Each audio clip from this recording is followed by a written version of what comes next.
All right. Well, welcome. I think we'll make a start. We'll just keep our ear out to the telephone if it rings. John, Yes. before we start, Yes. I have a request. Is there any chance you can actually message every time to me the class through the recording? At the recording part, because every Tuesday my mum calls me around 7:30. Right. Because fully from overseas, Yeah. and I'll miss a bit of the class at the time. Yeah. So Sure. if there's any chance Yeah. you All can right. just I'll message the keep you recording. on the regular list then, Linda. Yeah. Thank you. Sure. So you can look back at that bit that you missed. Yeah. Yeah. You could always Subscribe for you. You could always invite your mum on the phone, right? You hold it up, she could come and join us. Oh yeah. It's a kind of, I don't call myself an English. Imagine my mum. Never too late to learn. All right, let's roll. Just a housekeeping stuff. Make sure you're in the Facebook group, the Tarndanyanga group. Let's get that up so that we can see it. I think all you Skypers are in, so there's no problem there. Facebook.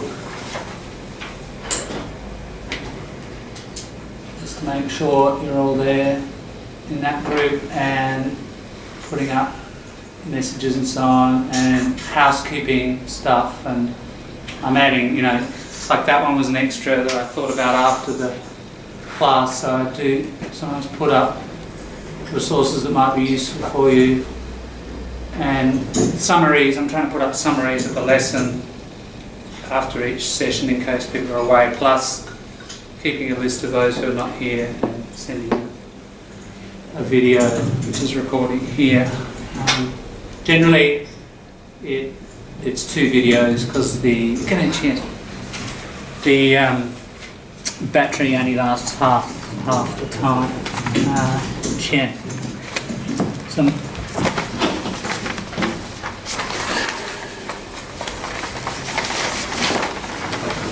Some homework from the Ming Dynasty a fair while ago. So just keep your eye on that, make sure you're in it, and in terms of like housekeeping stuff, I put the number, the landline of this place. So if we do hear the phone ring, it means somebody's locked out, and if somebody could race down and feel like a bit of aerobic exercise down the stairs, back up.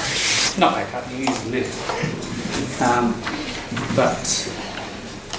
Yeah, and I think now I've got my phone finally worked out. I had us oldies, we can't keep up with these things. There was a do not disturb button was on, which I didn't, and that's why I wasn't ringing. And I didn't know anything about it until my son helped me with that one. So hopefully. Royal generation. Yeah, that's right. The older generation. Skypers will bring you back in. All right. Any other housekeeping stuff that anybody needs to know about, ask about? If not, I think we'll push on. I may as well mention it now because I was talking about it earlier. In terms of next term, I intend to keep doing this forever and ever. Amen. But now I'm semi-retired. I'm not fully retired because I'm doing this, right? So I'm not retired. Don't like to define myself as that. But because in the long holiday. yeah, exactly. It's a long holiday, and part of it is going overseas. So I'll be going to London for a conference on July the 20th for pretty much a month. I'm back in August the 17th. So those first 4 weeks of the term won't happen, but there'll still be 6 weeks of that next term. And then later in October, we go for a month to Japan. So there's these 2-month breaks. But other than that, we just roll on, and we'll fit in with I'm not hearing anything. school term time. I can hear some typing, some really, really quick typing. So. Can you hear me, Linda? Sorry, it's me. All right. Yeah, Skypers. I'm going through work.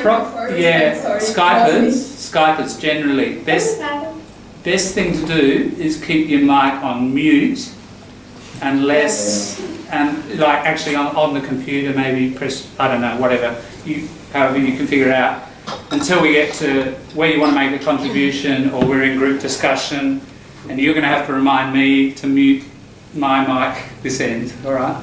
So probably just on Skype, you know, you click your mute button. Sorry about it. That'll save extra. No, that's all right. It takes us a while to get used to this stuff. I think we're having a much better Skype session this week, aren't we? Some of the, I think I might have mentioned this before, but we'll do an idiom. It's a very common transferable one for lots of situations.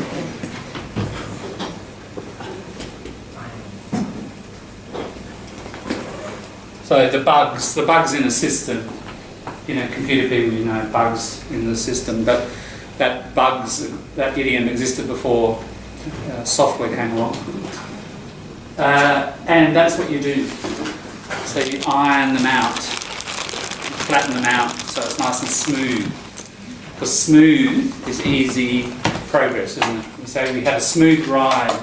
It's not just a physical thing. You say, oh, that project, that was a smooth ride. We've had a smooth ride the last few days, business has been going well or whatever. So smoothness versus roughness, so when you iron them out, no problems. So I am ironing out the bugs in my phone technology, my Skype technology, slowly, so I think we're having a smoother ride. Yeah, any other housekeeping stuff?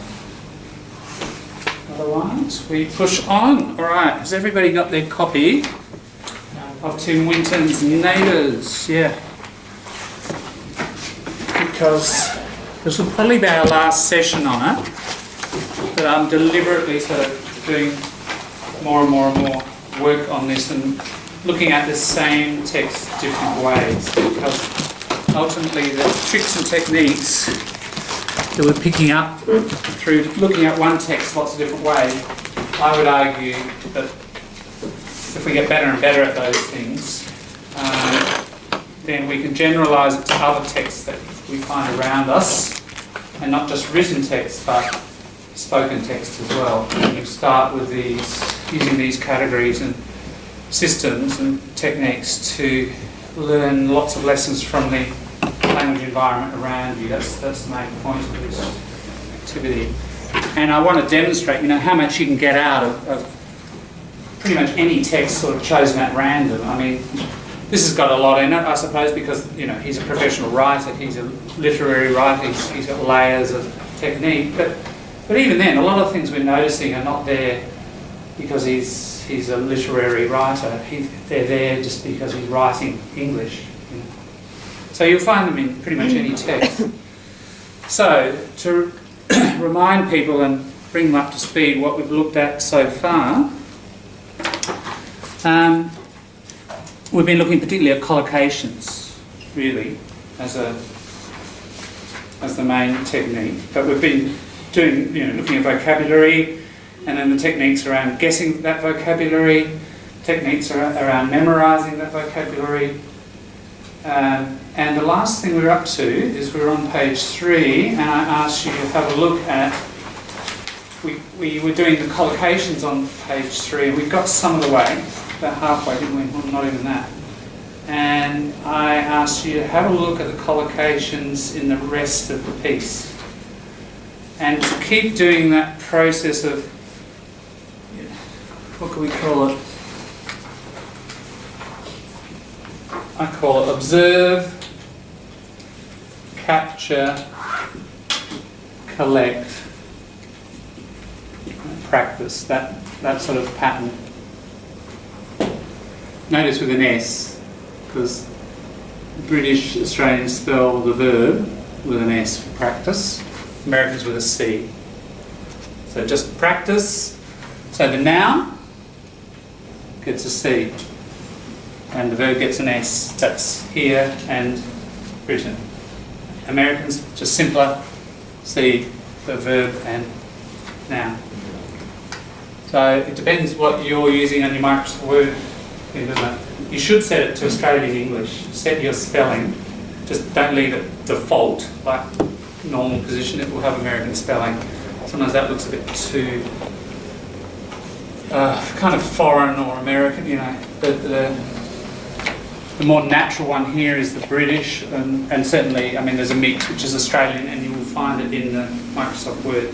Put your settings on that, and then you can't go wrong locally. Anyway, it's that sort of process that we were doing. First of all, you've got to observe the collocations. What are they? Capture them, you know. Identify them. That's kind of the same thing. Collect them. Collect, by collect I mean, you know, boil it down, reduce it down. You're going to find dozens of them, it's too many to deal with, but reduce it down to those things that are useful for you, that are frequent, that are transferable, that are near, well, let's just use one word. I'm going to call it learnable for you, not two new words, you know. Something that's near your learning edge, we've talked about that. Just needed for whatever reason, it might be your particular area of study, interest or work. Just use those principles to narrow down, you know, the dozens that you observe down to just a few, and then practice those few. Which ones do you really want? And really that process, not just with, I mean, we did it over the last few weeks, we've been doing collocations. Today I want to start expanding that to other language features. But let's finish with the collocations first. Alright, so in that last half roughly, let's go from the last three paragraphs. Later came abruptly. Maybe what we'll do, just a bit of pronunciation practice too, we'll read around and listen, and as we go, if you haven't done it, if you're away or whatever, when aware of the homework, just underline the collocations as it's being read, okay? And then I'll hand it over to you in your group to discuss which ones you might boil down using these techniques and which ones you might practice. The answer will be different for different people. There's no right answer here. Alright, so later came abruptly. Chen, can you read that by late summer? Labor came abruptly. The young man abandoned the 20th century novel for the telephone. His wife began to black the stove. The midwife came and helped her finish the job, while he ran about making statements that sounded like queries. Queries is how you pronounce that? Queries. That's it. His wife hoisted her belly about the house, supervising his movements. Going outside for more wood, he saw, in the last light of the day, the faces at each fence. He counted 12 faces. The Macedonia family waved and called out what sounded like their best wishes. Good, thank you. There weren't that many collocations there. There are some, but there's some quite common ones. All right, rolling on. Alex, please. Okay. As the night deepens, the young woman goes between contractions, sometimes walking, sometimes chewing. She had a hot bath and began to eat ice and demand liverwurst. The baby rose, uterus flexing downward. Her sweat sparkled. The gossamer highlighted by movement and firelight. The night grew older. The midwife crooned. The young man rubbed his wife's back, fed her eyes, and rubbed her lips with oil. Good, thank you. Just a few points. That last line there, rubbed. That ED, it's not rubbed. It's only ED. So that ED. after D and after T. So like loaded or looted. Yeah, looted. Extra syllable, loaded. But any other word is not going to make an extra syllable with the ED, isn't it?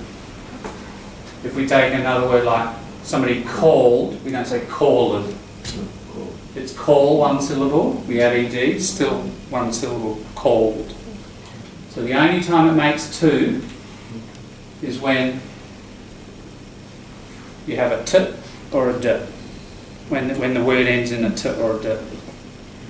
There are some rare cases where in formal speech or a formal word, in Shakespeare's day, we used to do it a lot more. Not every word, but a lot more. And some of those words have been preserved in the language since then. Like lawyers. My learned friend, it's a collocation. When they refer to each other in court, the prosecutor refers to the defence. My learned friend here argues that the client is guilty. I, however, say blah, blah, blah. My learned. Yeah, but that's rare. So I'm not saying it's absolute, but you get tiny, 0.01 number of words will do that. Otherwise, no extra syllable. Does that make sense, that rule? So it's only words end in T and D. And you can try, I don't care what language you're from, you can try to make it one syllable, you just can't do it. The human mouth cannot, and once you say T, you cannot include the next bit. Try it. $10,000 prize next week. If you practice all week, come back, right? You can have 10 grand. A couple of other things. Okay.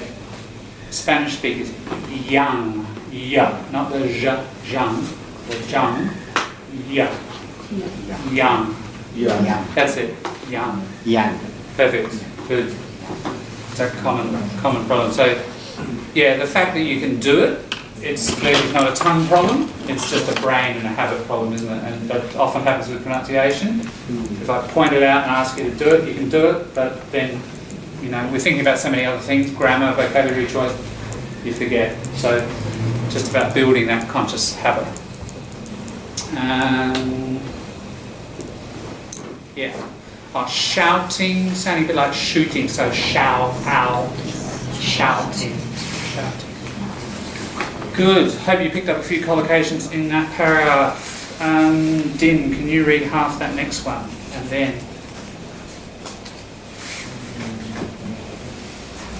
then came the pushing. And then came pushing. He Caressed. He caressed and stared and tried not to shout. The floor trembled as the young woman bore down in a squat. He felt the power of her, the sophistication of her. She straightened, her face mottled. She kept the push after push, adopting some unseen barrier, until suddenly it was smashed and she was through. It took his wind away to see the look on the baby's face as it was suddenly passed to the breast. Good, thanks. Tommy. It had one eye on him. It found the nipple. It draped cold and burned its smears and its mother's own sweat. She gasped and covered the tiny buttocks with her hand. "A boy," she said. For a second, the child lost the nipple and began to cry. The young man heard shouting outside. He went to the back door. On the Macedonian side of the fence, a small queue of bleary faces looked up, cheering, and the young man began to weep. The 20th century novel had not prepared him for this. good, thanks. The 20th century. 20th century. That's it, that's it. So you've got to go from up to its, don't you? 20th century.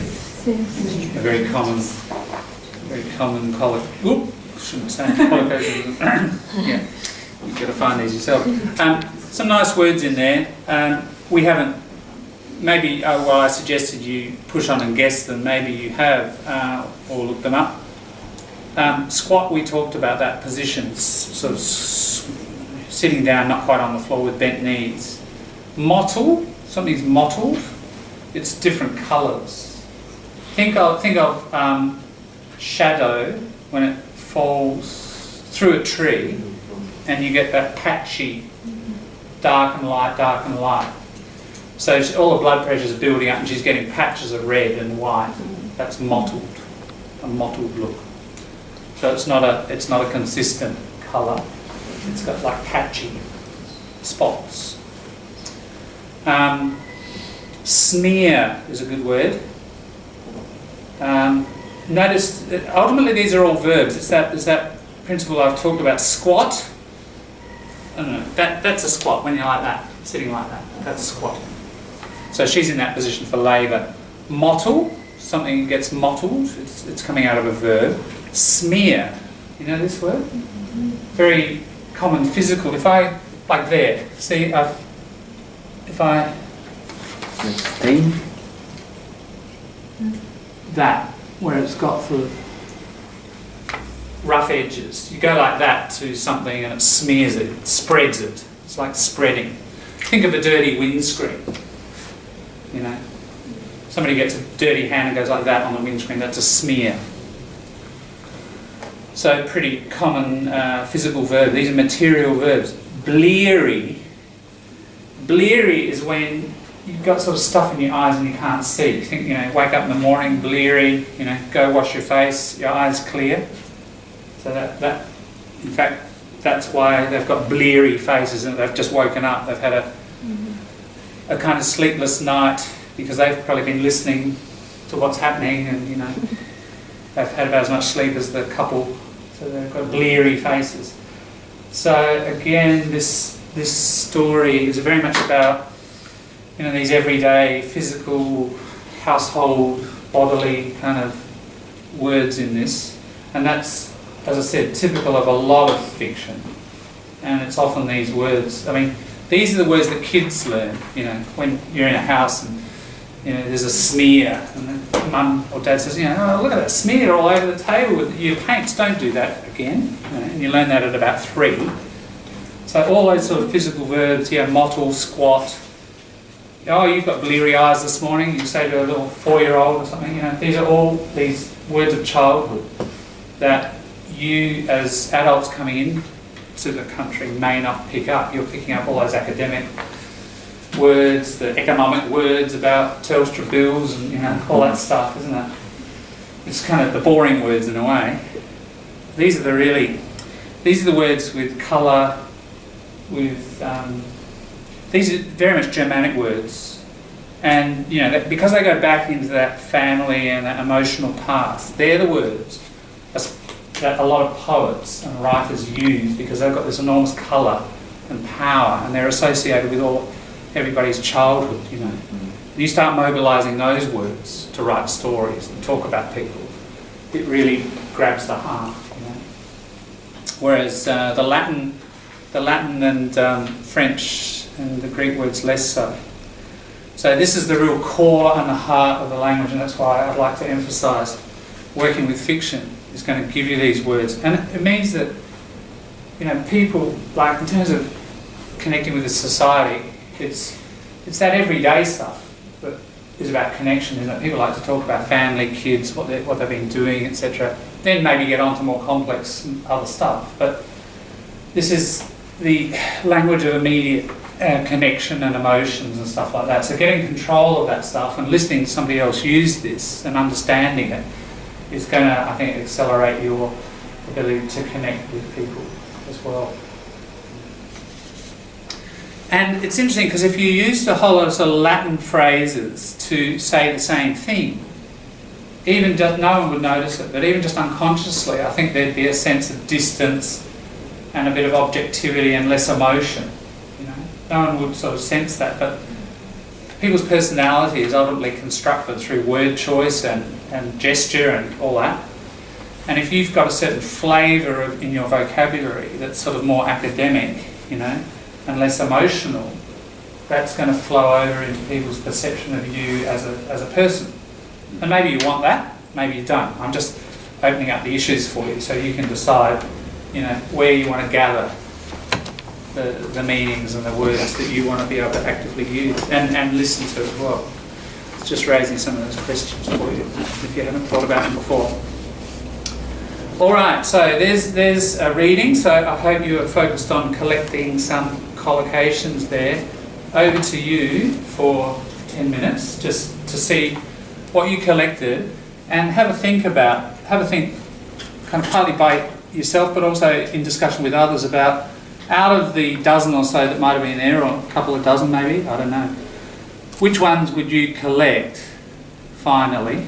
So we've observed, and then you're going to collect just a few, and then in 10 minutes or so we'll actually do a bit of practice with these, all right? So over to you, and Skypers, I'll be a good boy and turn off my microphone. Over to you. Skypers, can you all hear each other? Yeah. Good. Gina? Pamela? Yeah. Pamela, No. we can't hear you. All right, you guys chat, and I'll look after the Skypers. Hello, can you hear me? Yeah, I can hear you, but I cannot hear Pamela. I think you have to turn it on.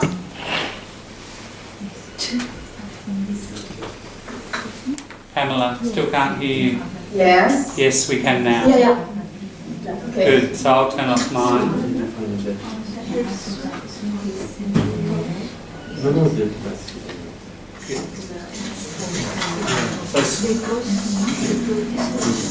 So Skypers, you're basically forming a group there and having a chat, yeah? Go for it. Okay. Gina, are you back to China?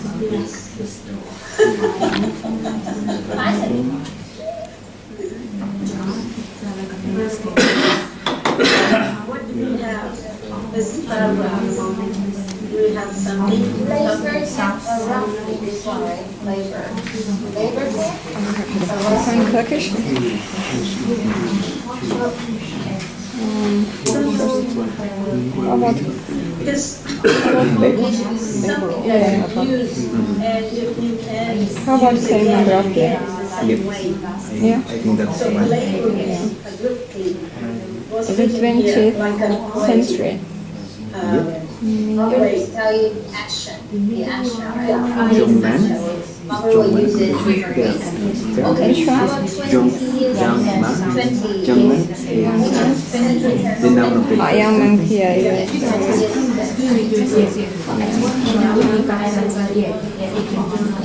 I don't know how about like this too. Finish the job. Finish the job, yeah. Okay. Finish the job. I And work, when we say make, I like a collocation. I think making statement out, we always say that, right, all the time, making statement, this statement. Finish the job. Finish the job, yeah. About And also when we say around, okay, so around last about. line of the day, Around I know it's a way you They are can say something, roundabout. but it's Yeah, something that making you can say. statements, I guess, yeah. No, like last light of the day. Sound. The last light of the day Sound like, yeah. was on produce. How about going outside? Is it going outside? Phrasal verb? Somebody's got a It voice doesn't sound like a about the house. Going outside, I think you About can the consider house. like collocation. Going inside, right? So going inside. Going outside. Yeah. in the last light of the day. Something that In the last light of the day. But I guess it's not Caucasian. Today, yeah, that's something. Yeah, the last, It's not gonna be even since in the last in the last light of the day. I guess it's not Caucasian. It's sort of metaphor. it's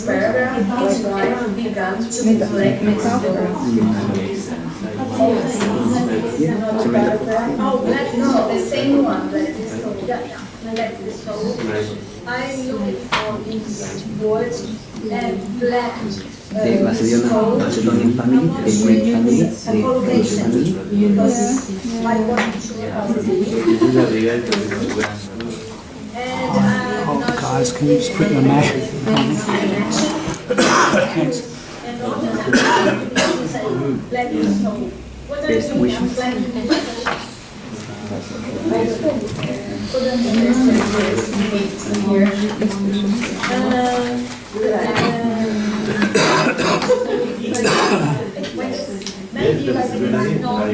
Down in between. It's not turn on, but when you put fire, Dust between. because black here is Dust burnt, between. right? It's purple. So it's quite Yeah, like Next paragraph. The young woman. young woman, I think. Young woman. The young woman. Yeah. How about dust between? Dust between, no? because it has one meaning is that it has one meaning like for purple, is that meant something Sometimes black. IND, sometimes To make something black. walking. Stove, right? I think there. A hot bath. Hot bath, yeah, definitely.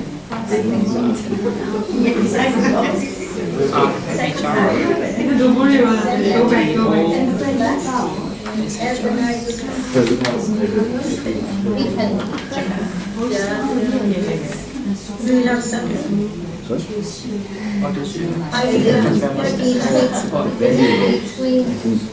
Belly and roast. Yes. Between contractions.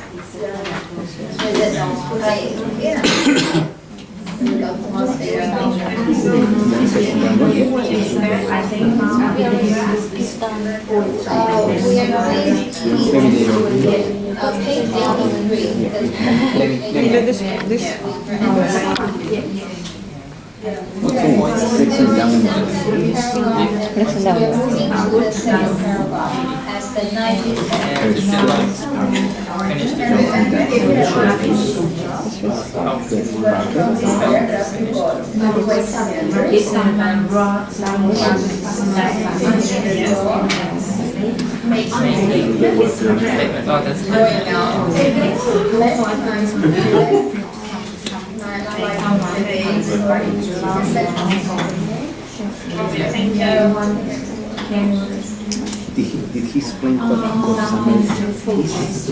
What's Gossamer? What is Gossamer? I'm not sure. I don't know. The Gossamer. Gossamer. To get the spider web. Think of that very thin like silk. That is gossamer.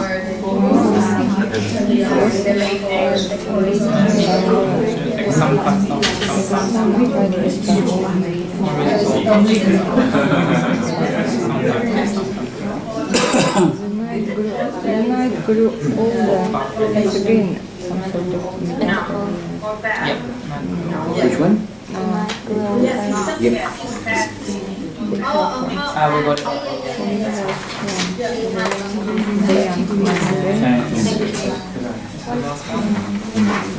I think it looks for me like she bent. She bent. What was that, Lewis? You said looks for me like looks to me. Looks to me. Appearance, commenting on appearance. It looks to me like. It looks to me like bending or But leaning. it's not Turkish. No, it's just it's a word. Yeah, but You can do it. the young man again. The man again is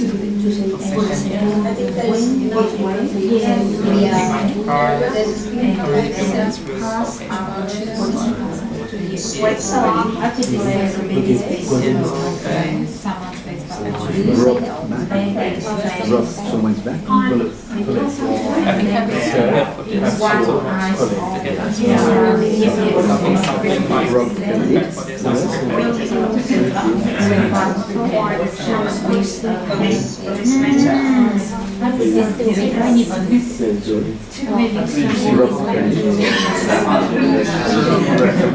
this expression. Bored and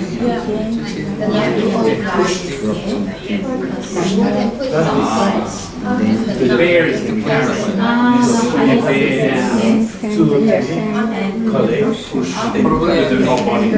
And then came I don't know, but like and then came kind of then came the pushing, like then came the this is fighting, find a way like this like me. wind. That's wind. Okay. Wind. Say you're winded. The wind is not found or taken away. So it took his wind away. It's like he was out of breath. He was shocked.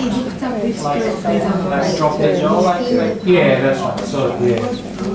Yeah. But even kind of in this case, a bit deeper. Like so shocked he can't breathe. Like when you gasp, you gasp in astonishment, but it's sort of the opposite, like lost all the oxygen. Bore down.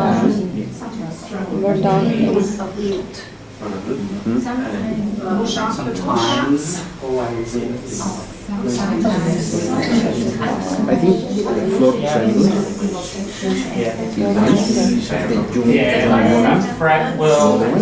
Fragment is just a bundle of more than one bit. So now you can have a phrase that's not very common. Which one? Bore down. So all collocations are very common phrases. Metaphor. Think of it like that. I don't know, I guess it's collocation. So it's really just a sliding scale of very, very common words through to somewhere. Some become collocation. There's no absolute point. Just kind of fades away into So the general woman phrase. bore down. So it's looking like a Phrase bore, verbs like are a bore, like a well. that's So it's a phrase verbs like, get in, get on, get out of, get by, get with it. They all mean different things. bore down. Just, that's usually because you've got the same verb and then the preposition Just like change. he made it There are like a well. When she's what? So it's a metaphor. yes. Is it? Really? Yeah. The power of cure. He felt the power of cure. Of someone. The power of Yes. The power of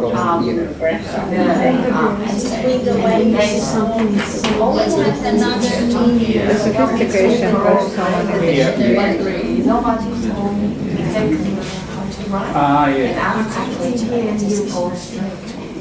Right. Face. Yeah. I see. Yeah. Right. Yeah. Right. So you just learn from experience rather than the formula and the framework. Right. You've come a long way without that. Done very well. Continue. Yeah. So let's say Yeah. I do need to spend time for a second. Yeah, sure. Yeah. Oh, that's good to know. But now I know you guys will have. Yeah, I just not in experience. Yeah, So right. I want Like a metaphor.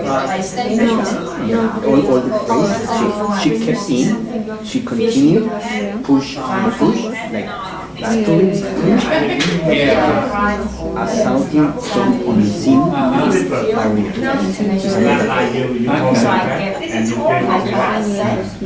Yes, it is.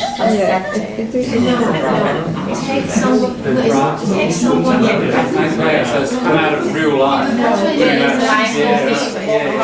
Yeah. Unseen barrier English still has Like a plantation? Iron out bugs. Yeah, sure. Salting it. But I can you know from the beginning when the process. Yeah. We can freeze. Oh, you've come a long way without that. Yeah. Well done. Yeah, what you should say. What's true?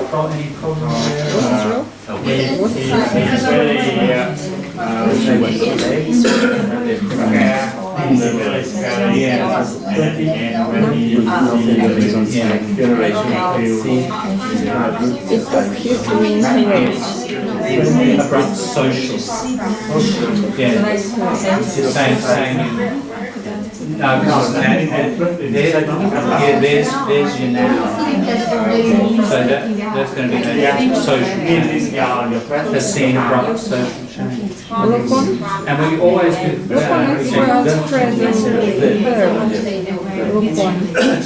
Spanish, yeah?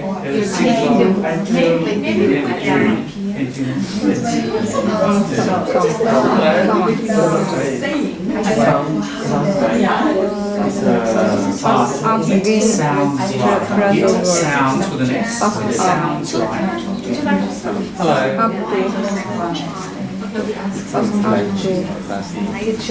Yes. Hello.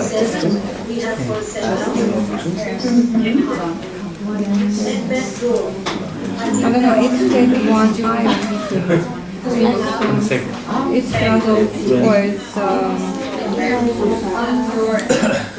oh, this is metaphor, or, Yes, a metaphor. yeah. Your Goral's wife, hey? Yeah. How's your name? Yeah, my name is Carmen. Carmen. Hi, Carmen. Would you like to join us for the session? Sure. Come and have a seat. That's all I'm right. just coming directly from my shop. Right. Where do you work? I work in the childcare center. Right. As an educator. Oh, okay. Yeah. And that's why you want your teacher registration. Because in and my stuff, yeah. back in my country, I was a teacher and Yeah. I worked for around 7-8 years over there. Right. And I got all my qualifications just from the TR. Yeah. And Just to get the language level. Yeah. Yes. For book time. Yeah. But it didn't crack up all the, I didn't get What- the badge at the same time. Right. It was given Right. If somebody suggested me to go for ISS. Yes. It is easier. Yeah. Because ISLP, that time pressure on IELTS, a really ridiculous time pressure, much easier with ISLP. How about power?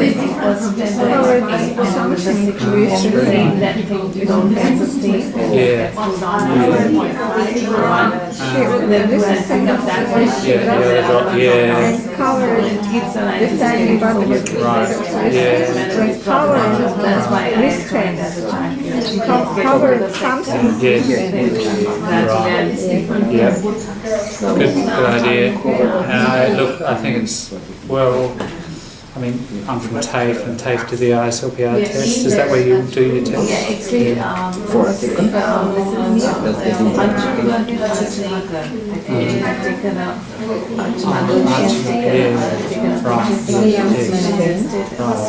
the day before yesterday, I had a board with her, and she suggested you on me, and you can do it so that you can help me out, like how to cry.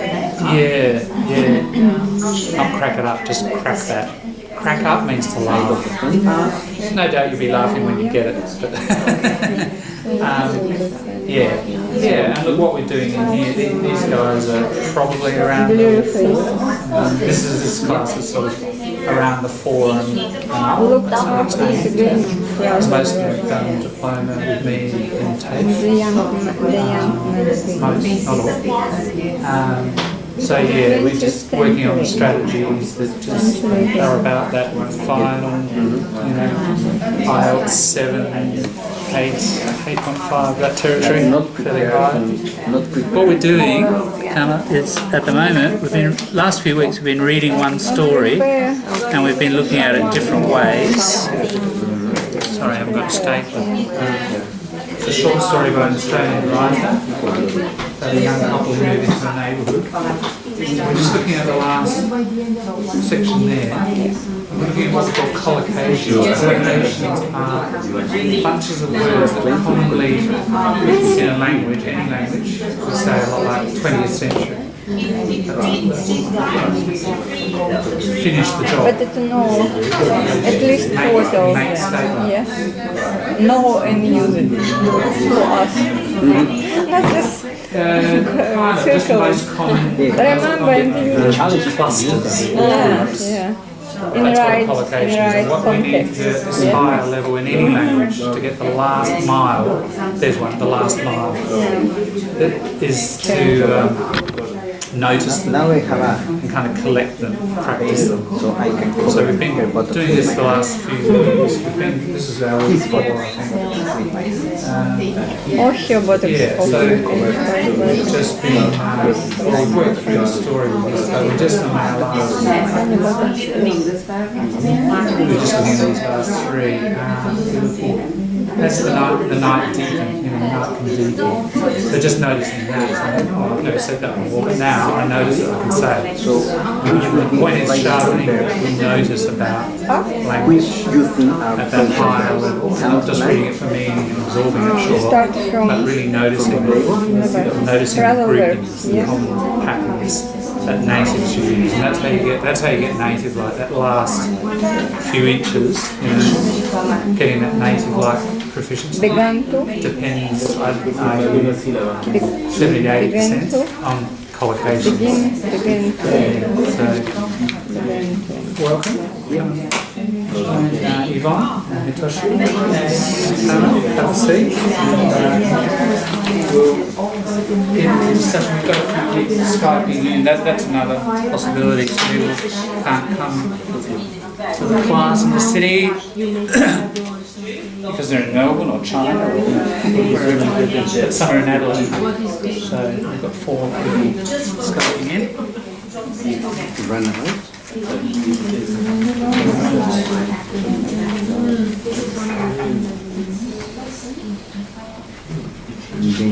Around about you this is not collocation, this is All right, shall we come back together and have a bit of a chat about what you found?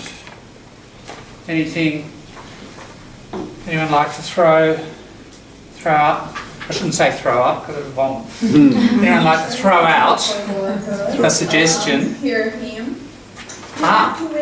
Thank you. Thank you, Skypers. I can see you. Thank you. That's the way to do it. All right. I was just saying, would anyone like to volunteer an idea or a collocation that you found yourself or your group found covered one or more of those, and there's one that you think was Came abruptly. oh yeah, true. Something came abruptly. Yeah, it's a nice adverb, isn't it?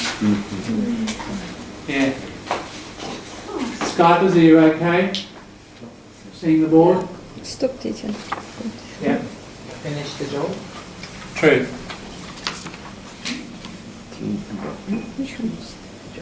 That one, I would guess, is as I've said, use the metaphor. It's already under your belt, isn't it? Yeah. So I've drawn this little picture before. Your learning edge. Here's you progressing from day 1 of English to up to this point. That's probably behind you.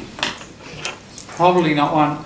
There are some out here with maybe some new words, and just leave them alone for now. Well, notice them. I'd say notice everything, but it's that stuff that's in this territory, isn't it? That territory there, near your learning edge. That's the stuff you need to grab. And actually, I'll give you this collocation for that. There's a collocation for that. And a lot of educators, if you're an educator, you might have heard it, but it's a clever idea. And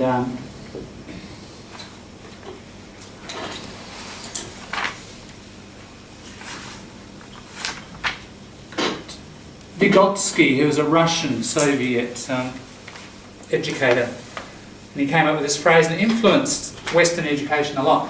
the zone, that's a little zone, isn't it? A little area of proximity, close development. So not just what we're doing here, like collocations, but generally language, but anything, you know, learning to play tennis. Don't try those really difficult sort of shots. Just try that stuff that's just outside your learning edge. That's the stuff to practice, and then slowly, or music, you know. Don't try that really fast passage on the violin or whatever. Just do that thing that's just ahead of you and focus on that stuff, and then you'll soon find it's behind you, and later you will get to that fast stuff. Yeah. So I think it's a good idea for, like, what we're trying to do in here is optimize your self-management of your own learning.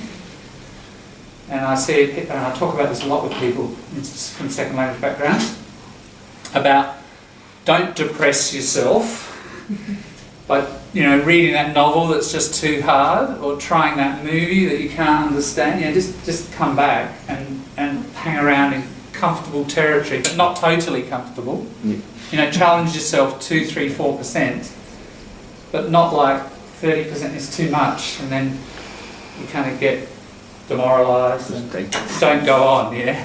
You want to keep yourself moving, and the best way is to set up easy challenges in this territory. So yeah, so in this one's probably behind us, not in that zone. This one may well be sort of in that territory. It's a nice adverb to get control of, isn't it? Lots of things. Life is about that, isn't it? Anyone's life not about abrupt things happening? That's the human condition. So it's a nice transferable word for lots of situations. It happened abruptly. Yeah. Any other one? Collocation. Skypers, did you discuss something that of interest? Linda. Yeah. Can you say it again, Alicia? 20th century. Right, I was just right. 20th century. And the reason I asked is because I'm speaking in slang now, because. What do we need to do with it?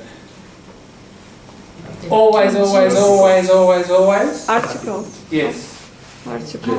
The. Just, no, you don't need capitals. You need a the. The 20th century, the 14th century, even an imagined. By the 25th century, you know, climate change will have, you know, raised the oceans by 70 metres or whatever. Yeah? Or even BC, the 5th century BC. So whatever. It's only one. If it's one in a series, there's a number line. Anything that's in a number line, the 20th, the 17th, the 117th, isn't it?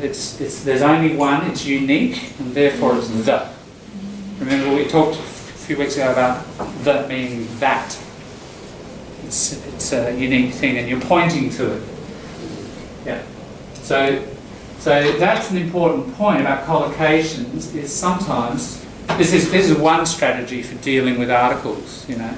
Sometimes articles are collocated, and it's not a two-word collocation, it's a 3, isn't it? So be sensitive to that and think, you know, have I seen it? Every time I've seen it, it's got a the? Yeah, right. Package it up and memorise it as that package, and that will help. That's one strategy amongst many, probably dozens, that you need to tackle these very tricky animals, the articles.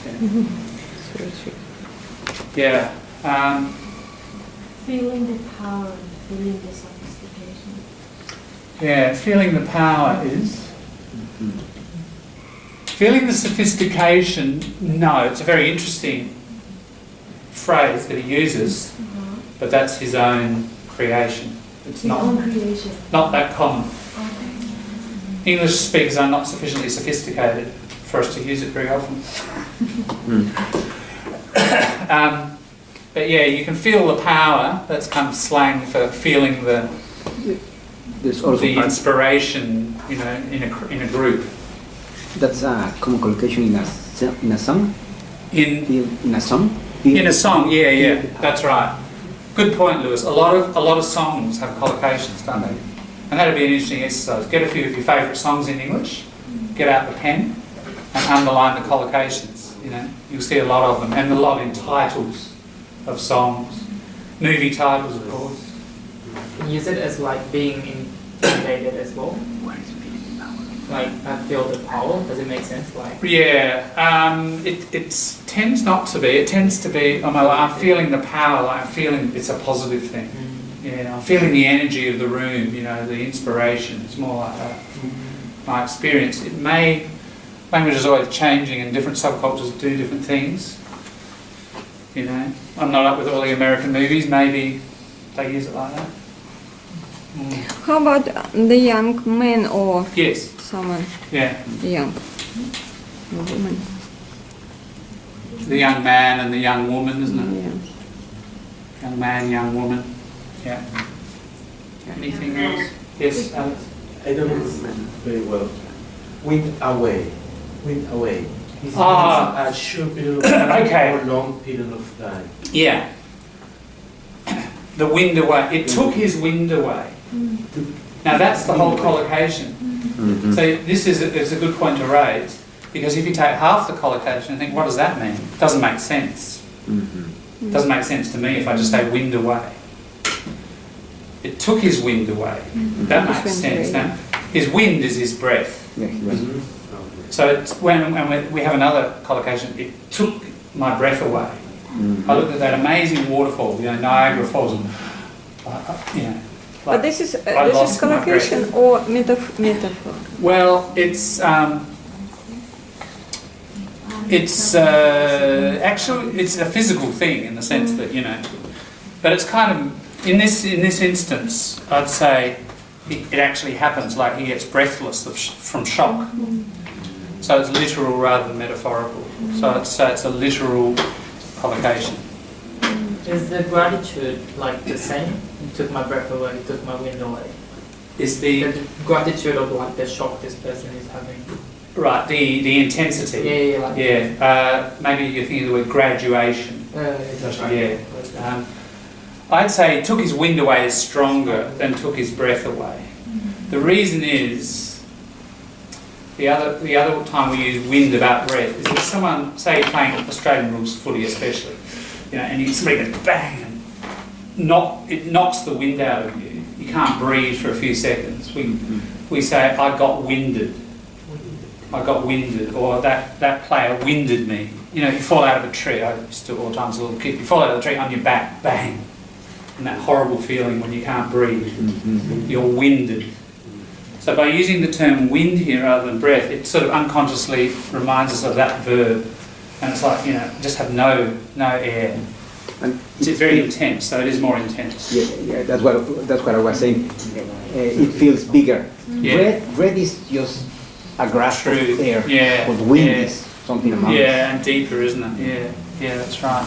These are all great questions, and these are the sort of questions that you should be, you know, throwing at all these things you're discovering. How intense is it? You know, what other sort of expressions does it connect to? Is it metaphorical? Great questions. You know, this is exactly what we're trying to do in this class: is build this toolbox of questions that you throw at.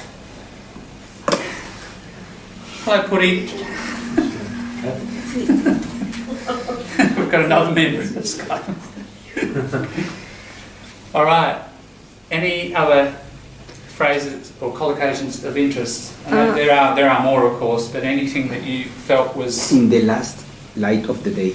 Yeah, in the last light of the day, certainly, as a descriptive phrase, certainly. Yeah. Well, in this genre, most of them in this page, they are not transferable. Yeah, good point. Like that one, we wouldn't transfer it into academic writing, would you, or work? You're not going to write that in your CV, probably. But you might, hi Chris, you might, if you're describing something to a friend, you're telling a story. It's a narrative one, isn't it? Yeah. And that's a good point to raise, that a lot of these are narrative. So the genre, the kind of text is a narrative. And some of them may not transfer. Do Did you feel like most of them don't transfer? Right. Yeah, can you give us some examples? Have you, the ones you feel you don't? Because I think you're right, on the whole. There are some very simple ones like began to cry or Yeah. began to weep. Yes, they Yes. are transferable. Mm. But some of them, they are more poetic way of saying things. True. Yeah. Like from this one,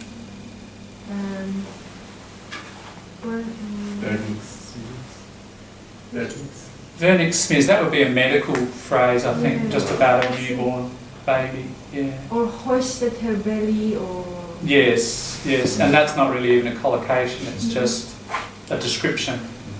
Yeah. I was looking at one there, the night grew older. yes, and I know. Yeah, now you might hear that, but it belongs to fiction, doesn't it? And storytelling. Yeah. Chris, we're just on the neighbours. Do you need a copy of that? It's alright, I've got a spare copy. No. One for me. Yeah. No worries, mate. Thanks very much. Even it took his wing away. True. Yeah. That one. It's more common. Yeah, go down to the footy club. You know, you'd hear, or you know, tough like body contact sports. You'd hear it, basketball, etc. So what it's raising is an interesting point. Different subcultures that are attached to certain activities have their own collocations, don't they?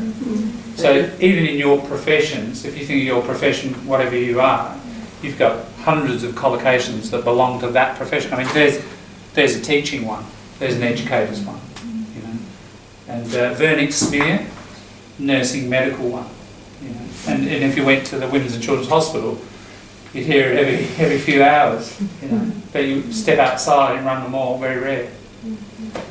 So clearly this is one way of getting on top of English for specific purposes in your professional area, is really focus on collocation, not just single words, but collecting the words that are around those professional words. That's very, very important.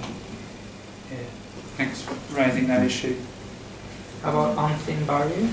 Unseen barrier? True, unseen barrier, that's a nice one. I'm going to put that one out. Because that transferable. Yeah, it is very transferable, isn't it? That's a good one. Unseen barrier, yeah. That, you know, psychological barriers, emotional barriers, social barriers, all those sorts of things. That's a really nice one. Thanks, Natasha. barrier. Yeah. We could use that in many contexts. That's a very nice transferable one. Yeah. All right. Any last calls? The look on someone's face. True. The look on someone's face. Yeah. The look on someone. The look on her face. Very common conversational one, wasn't it? You know, I told her that our friends had split up, and the look on her face was just amazing. You know, so it's it even goes beyond fiction into conversational. So let's look at the words of, these are genres, remember genre? Types of text, types of language, could be written or spoken. Narrative is made up, that's fiction. I have a suspicion, as you do probably too, this is very strongly drawn from his real life, isn't it? I mean, he was probably writing his thesis and his wife was pregnant and so on. But nevertheless, that's still a piece of fiction. If you tell exactly what happened, fact, that's a recount. So my example, you know, I told my friend that, you know, the friends are broken up and the look on her face, that's a recount. And we're always telling other people about other people. Gossip. Yeah, gossip. There was a global survey done 10 years or more ago. What do people speak about most? You know, is it politics, economics, philosophy, whatever? Main thing is other people. You know, so all those words about other people, so in that sense, very frequent, very transferable. The look on someone's face, you know, is we recount what happened to other people a lot. It's the main thing we do with language. Of those 16,000 words that we speak a day, probably 12, 14 1,000 of them are about other people. You know, I don't know the percent, but it's high. It's the main thing we talk about. So yeah, those collocations that are about recounting other people's emotional experience, responses. So that sort of thing. The look on her face, the look on his face, the look on their faces. It's a good one. All right, so let's just work with those quickly. So we're boiling it down. Just pick one that we've discussed, and you've got 1 minute, 56 seconds. I don't know what time. Right, to write a sentence with that collocation in it, not the sentence from the story. Make up your own. All right. Pick the most useful collocation out of that whole last half of the page. Boil it down to one. Pick the one that's most useful because of those reasons. Practice it. You've got 45 seconds to go. Write it down. Don't spend too long choosing, just go.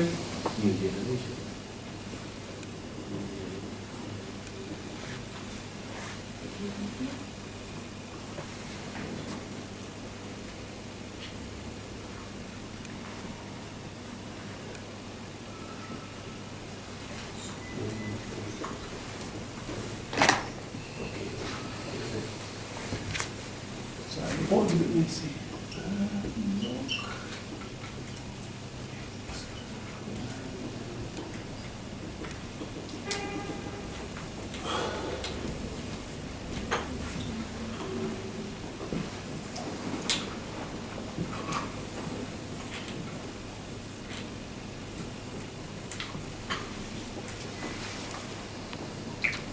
The ones in red are the ones I think we discussed.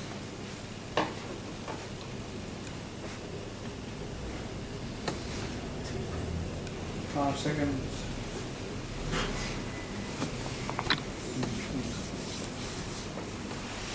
All right, over to you to just share that sentence with the group. Read it out to each other. See, did your partners have the same collocation? They certainly won't have the same sentence. Doesn't really matter if they did, just share it.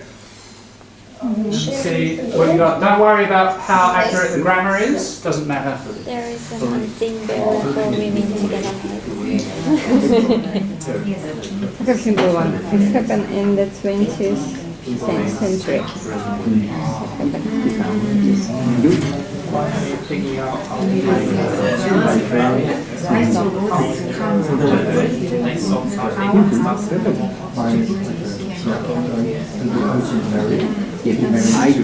was driving when this woman came abruptly with a stroller. What's your name?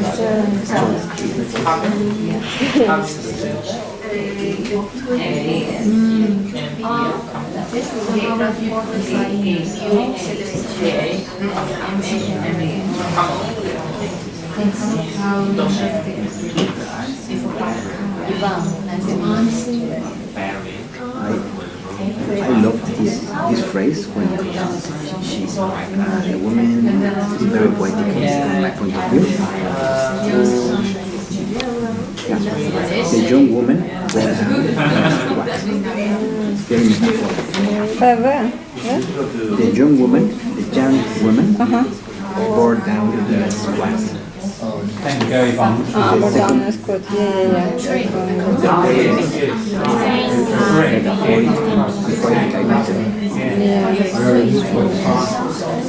I guess all last paragraph is very poetic. Yeah, very poetic. Yeah, because something special happened. And this is all explanation how this, all this process how it's working. True, you deal with It's really very emotional. It's why it's more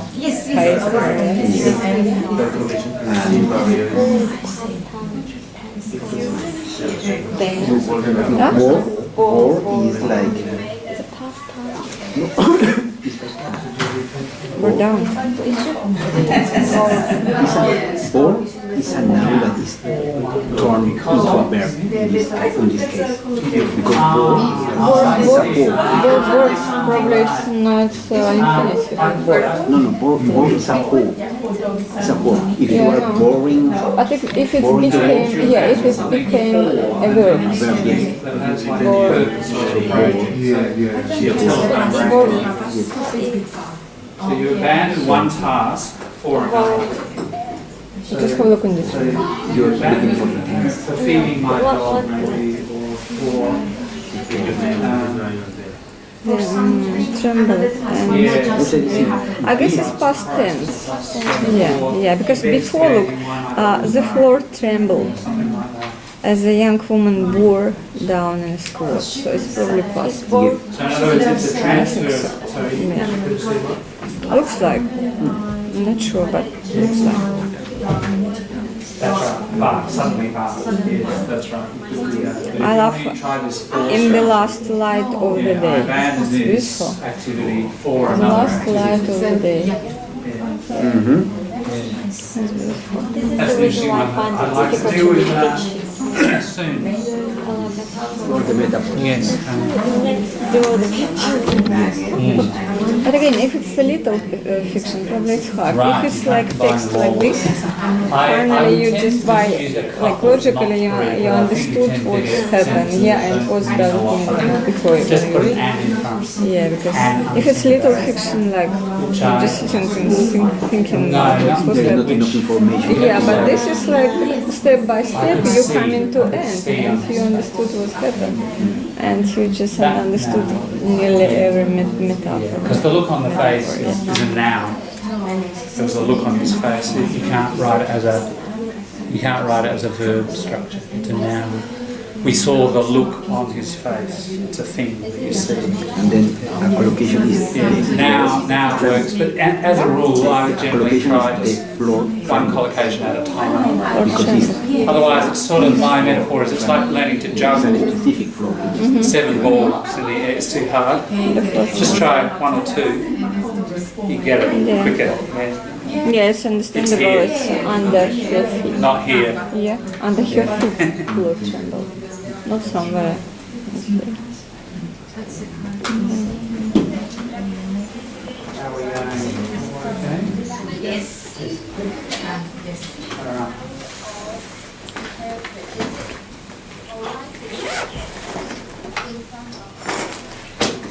All right.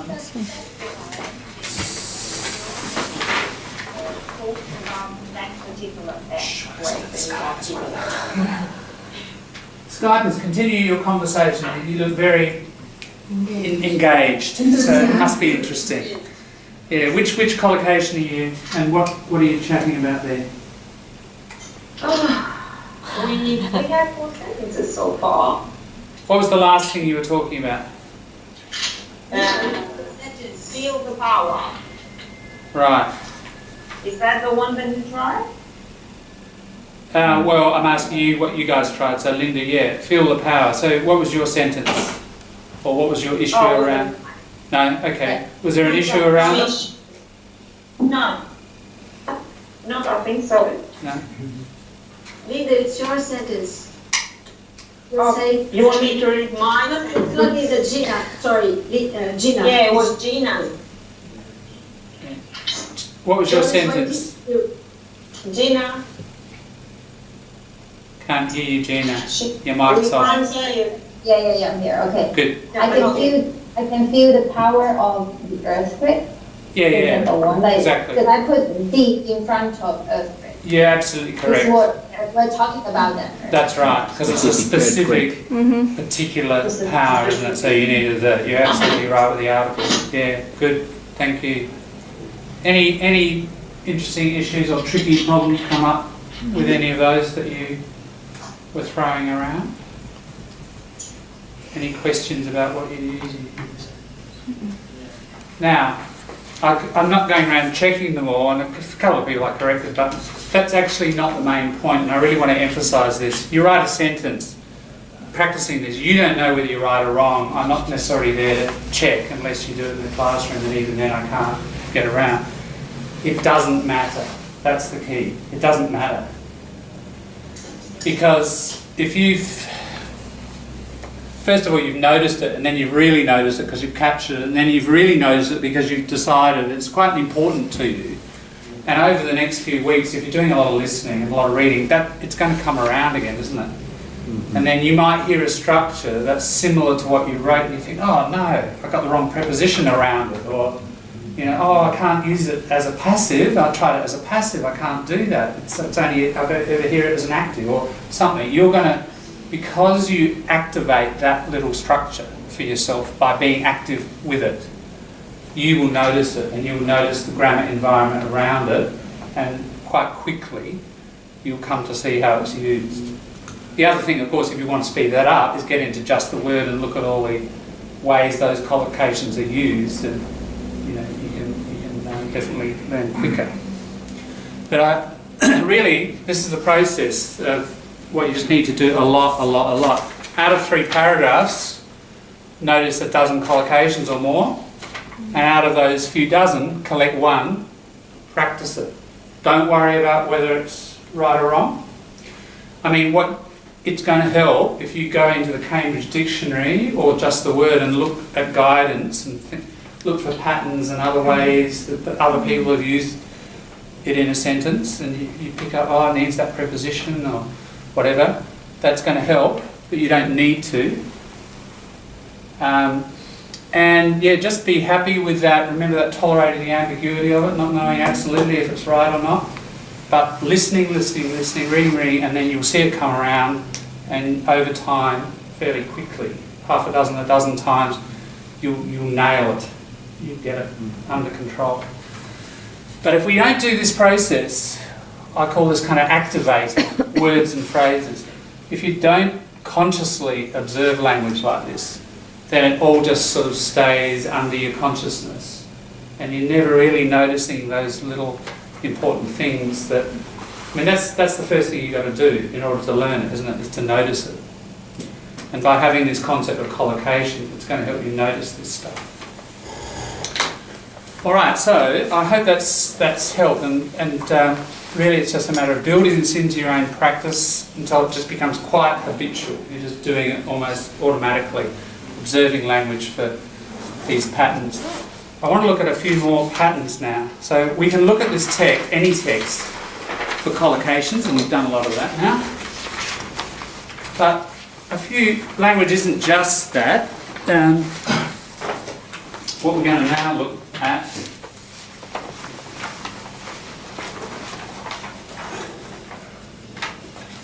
some grammatical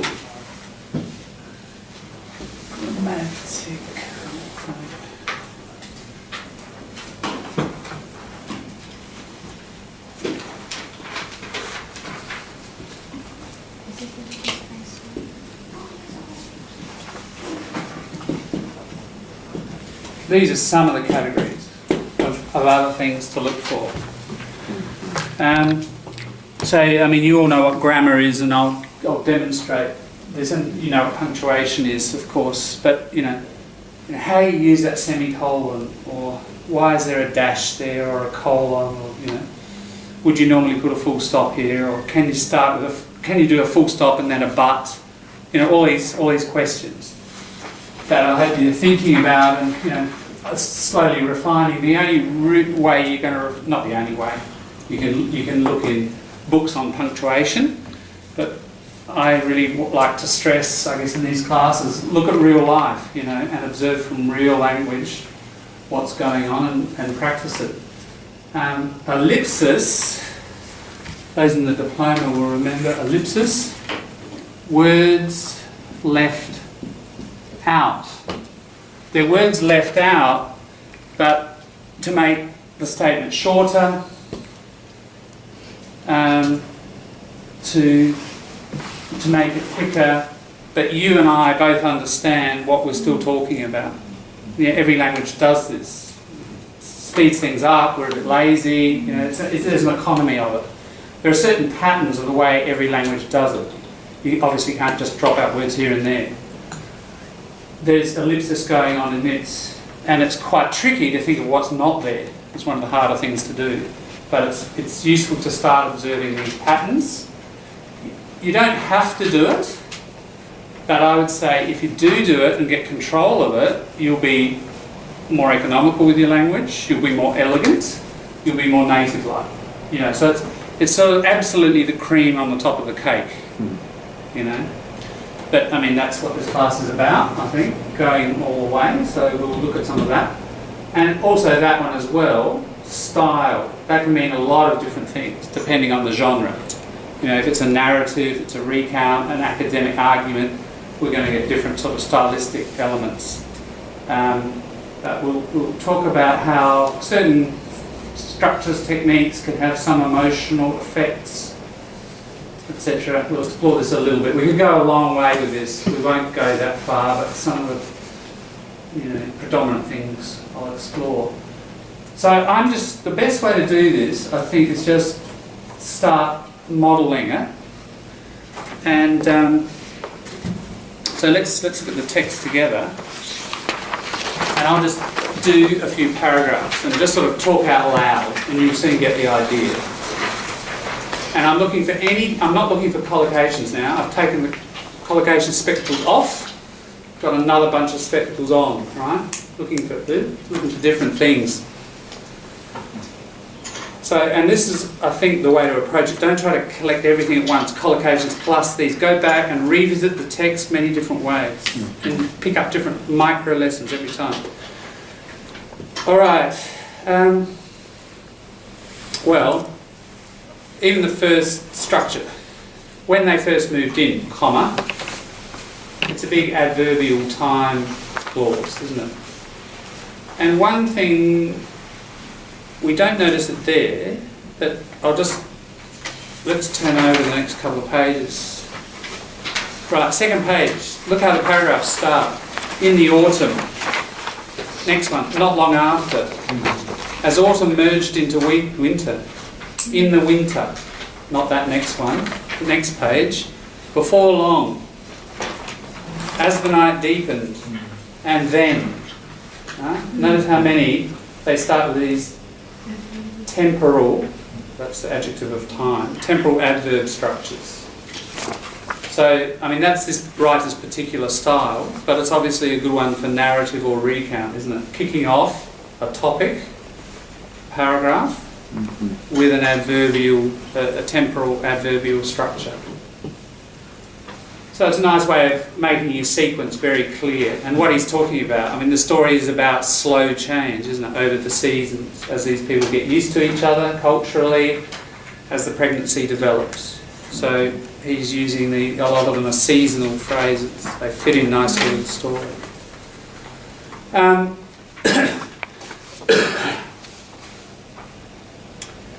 All right, now, nothing else in particular there except the last sentence.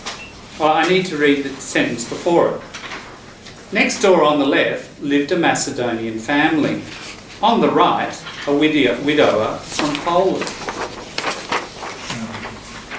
Now, if you look at that last sentence... Where are you reading from? Sorry, I'm still in the first paragraph. I'm reading the last, sorry, I'm back at the beginning. I just jumped ahead to show you all those adverb structures. Right, we're on last couple of sentences there in the first paragraph. Next door on the left lived a Macedonian family. On the right, a widower from Poland. Now that is a classic example of one of those things. Ellipsis. Ellipsis, exactly. What's missing? There was a. It could be, you could say, there was a. It's what we call the existential verb. There was a. Or lived. Or lived. That's right. Yeah. Now, if we look at the previous sentence, it's used lived, hasn't it? And because we've just used it, we don't need to say it in the next structure. Yeah?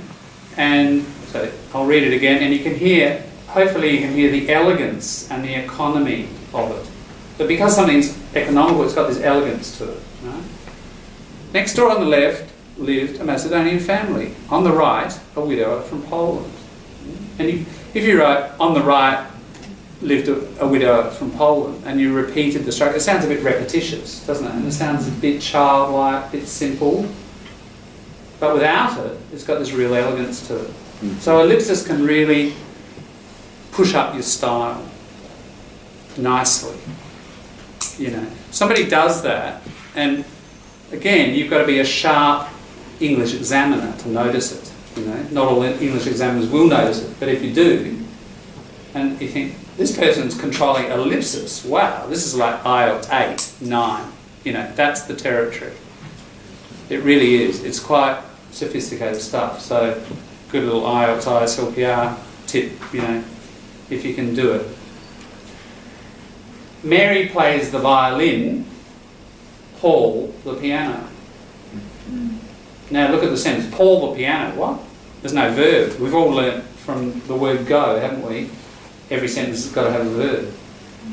But no, not true. And some of the most elegant sentences don't do it. So there's ellipsis. Can you say it's grammatically correct? Can we say? Grammatically correct. Absolutely. It's grammatically correct. Yeah, ellipsis is grammatically correct.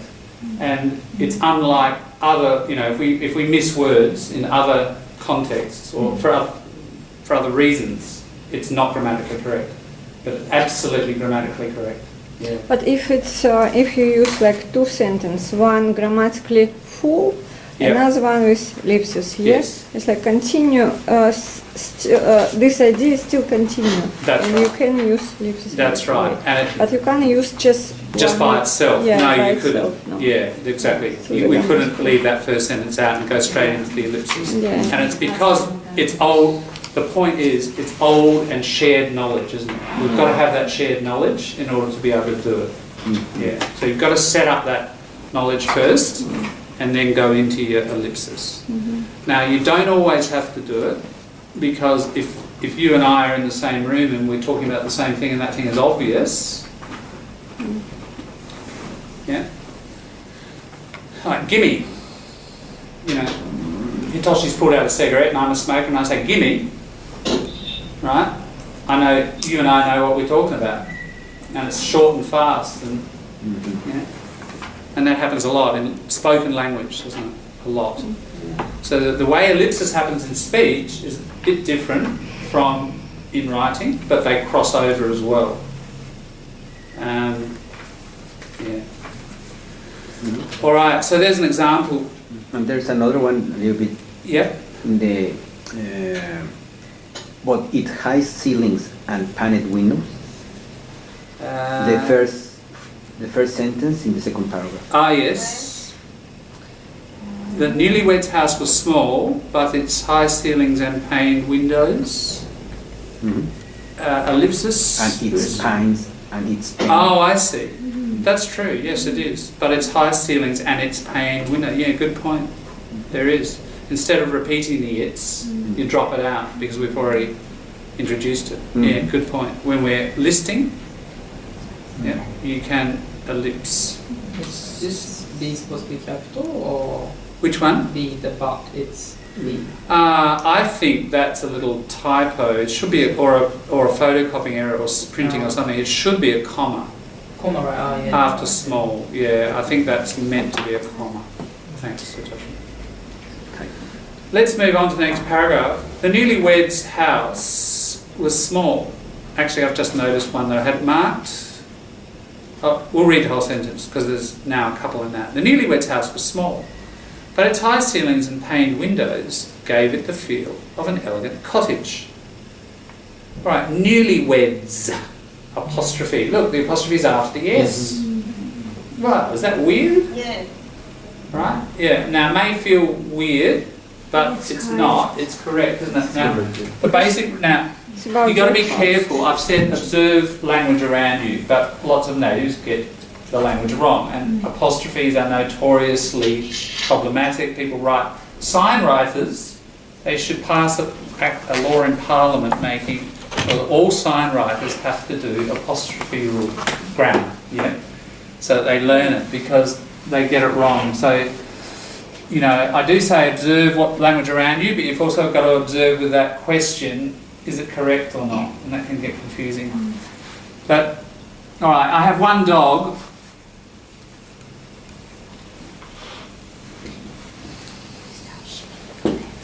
Who owns? Here's what you ask. You write the thing that is owned. Who owns it? You write that. So my, and it's one dog, isn't it? Oh, let's make it her. You write the owner. This is what you do. You write the owner, then you put the apostrophe. And then if you say an S, you write the S. So first of all, you write the owned object. Then you write the owner. It's a dog. Put your apostrophe, and then we don't say a dog dinner, we say a dog's dinner, don't we? So, yeah. All right, now I've got 3 dogs. So they're all eating lots of dinner. All the dogs' bowls there. Who owns the dinner? The dogs, right. Then we put the apostrophe. Now, do we say dogses? The dogses dinner? No, we don't. We don't. So we leave it like that. All right, we're going to go. So there is the case. That's like this, isn't it? The newlyweds. They're 2 people. It's a plural, so it's working like that. All right, now it gets a little tricky because this is a common thing in English. We're going to go to the Jones, that family, have a house, and we're going to go there for dinner. All right, who owns the house? Yeah. Right. Now, do we say we're going to the Jones house? No, we don't. We say we're going to the Joneses. Right? The Joneses. Actually, what we need to do, we're wrong here. Who owns the house? The Joneses. That's who owns it, the group. So my family, the Rices, or whatever your surname is, the Trumps. All right, you're going to the Trumps' place for dinner on gold-plated cutlery. All right, so it'll be like that. The Joneses. That's how you'd write that one. Yeah. And in my case, Luis and Luis's stuff. All right, so Lewis has got a computer. I'm just borrowing. Who owns the computer? Lewis. Lewis owns it. Put the apostrophe after the owner. And we say Lewis's, don't we? We don't say Lewis computer, we say Lewis's. Here's a tricky one. I mean, the rule is pretty, if you follow those little steps, those 3 steps, you'll get it right most of the time. There are just some tricky ones. Common cultural figure, Jesus. Teachings. The teachings of Jesus. So we write, who owns the teachings? Jesus. Do we say the church is teaching Jesus' teachings? We say Jesus's. Jesus's. Alright, so you've just got to learn when you do say the S. It's going to be an auditory memory of the language. Do people say that extra S or don't they? That one's a bit in debate. Some people write it like that. But if you listen to people, they do say Jesus's. They don't say Jesus when in the possessive. Alright, I'm getting a bit complicated there, but I just want to show you it can get a bit tricky. But 99.99 something. It's very simple. You just write the owner and you put the apostrophe. And if you do that with plurals, you'll get this technique, you'll get this effect, won't you? The newlyweds. So that's something to observe. Ah, yes, look, the apostrophe. Ah, yes, it's correct. Right. So what I'm pointing out here is we're not putting on spectacles to notice wrong grammar. We're noticing interesting stuff that you can learn from, and is it correct? And ask yourself, no, I'm not sure. I'm going. You might have to Google apostrophe rules if necessary, and look at it. Oh, it's plural. Therefore, all right. We put it after the plural owner. You've learned something, haven't you? All right. So the whole point of this is the way we're looking at this text is opening up these lessons for us. The lessons are everywhere. Now, if we put a comma, if that is a comma before but, let's look at it. Comma, but. It should, and we'd say, oh, that's right, because I think I mentioned already, remember fanboys? We've done that in this class, haven't we? For, and, nor, but, or, yet, so. Those conjunctions, they're conjunctions, they join clauses, conjunction. They are called coordinating conjunctions. And they're called coordinating conjunctions because they join two independent clauses. Clauses of equally important meaning. One isn't dependent on the other. They could both stand as sentences. Let's try it. The clause is a structure with a verb in it. So, the newlyweds' house was small, full stop. Its high ceilings and paned windows gave it the feel of an elegant cottage, full stop. Right? Independent clauses can be treated as a single sentence. And they pass the test, correct? If we want to join two sentences, or like that, we can make them into just clauses. And the way we do it is those coordinating conjunctions. Those ones, this is how you remember it. Fan, boys. See the first letters? And here's the rule, all of them will have commas before them. Did we do, I have a feeling we did this the other week. Yes? No. Okay. Alright. So they will all have commas. So look at that one. I always hear a lot of people say, oh, my teacher said you're not supposed to have commas before and. Right? That's actually incorrect. And you can go and ask Dr. Google and you get many, many, many pages describing. Go and look that up and look up that and commas and you'll soon see that is the rule. You need to have a comma. When you're joining two clauses and you're using it in this way, you have comma and here, that's the one we're talking about right now in the story, aren't we? That one. So you notice the comma and if you know that rule, you think, yep, cool. That's why that's there. Following the rule. Good. All right. And here's an interesting structure. So there are two punctuation things in that sentence about pushing on, but its high ceilings and paned windows gave it the feel of an elegant cottage. Now notice the use. I guess there's a grammatical, but there's another, I'm going to put old words used in a new way. That's just what I call this sort of thing. I don't know if there's any term for it. I don't think there is. But here's this word gave. Now, that's all behind. There's this word, in terms of your language learning, gave, you learnt it years ago, right? But here's an interesting use of it, isn't it? Something gives something else this feel. That's probably a different use. So something gave, it gave these windows gave it the feel of a cottage. So just an interesting use of gave. That dress gives her the appearance of an upper class woman. Those spectacles gave him the appearance of a very learned person, etc. So it's a good descriptive structure. So gave the feel can be a collocation. Yeah, it is. Yeah, and gives the feel of. That's right. So it's an interesting use, and it's a good point, Lewis. It's happening within a collocation, actually. Something gives something the feel of something, or gave it the sense of, we often say as well. All right. Those were the only things I had in that paragraph. And just a bit further down, we'll just finish off and then we'll have a break. And then after the break, I think you're getting the idea, of what I'm doing. Let's look at the third paragraph. The young man and woman had lived all their lives in the expansive outer suburbs, were good neighbours, were seldom seen and never heard. Well, there's a little idiom. It's not really a collocation. We often use it about children.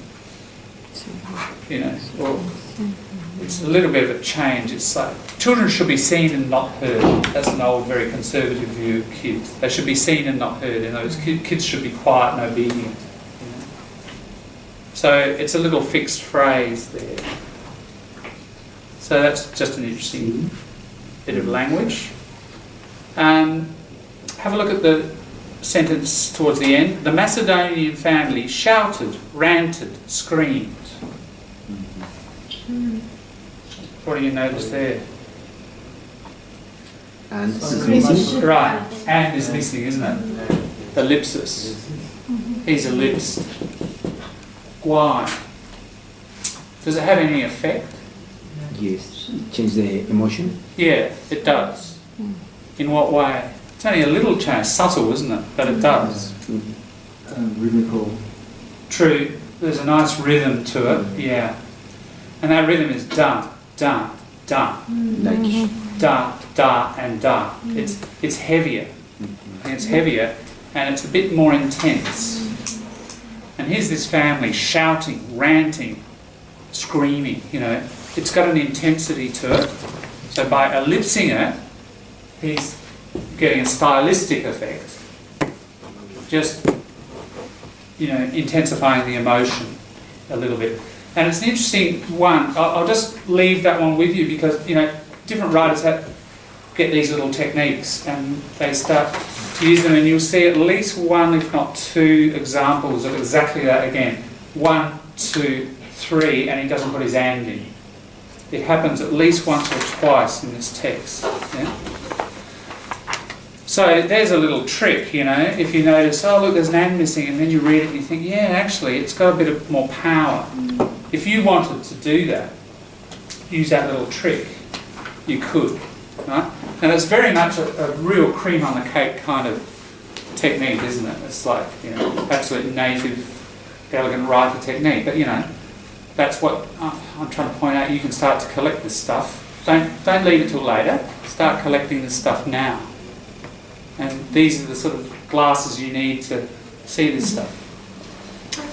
Yeah. Yeah. Is it because when we read it, if we put and, then there will be a pause between scream and run, and as you said, it takes the intensity away. I think that's right, yeah, because if it's da da da da, then it's got more of a rhythm, hasn't it? And that you get that intensity of the rhythm, and with the and it breaks that rhythm up. So as Chris, you said, there's that rhythm to it, which links with the intensity, which links with a stylistic thing of getting that emotional impact. Yeah. All right. So you know, just in that time, we covered some punctuation, some interesting, you know, older words like give being used in a new way, some ellipsis, some stylistic effect. Can you see what we're doing? It takes some pretty close looking to find this stuff, but it is there.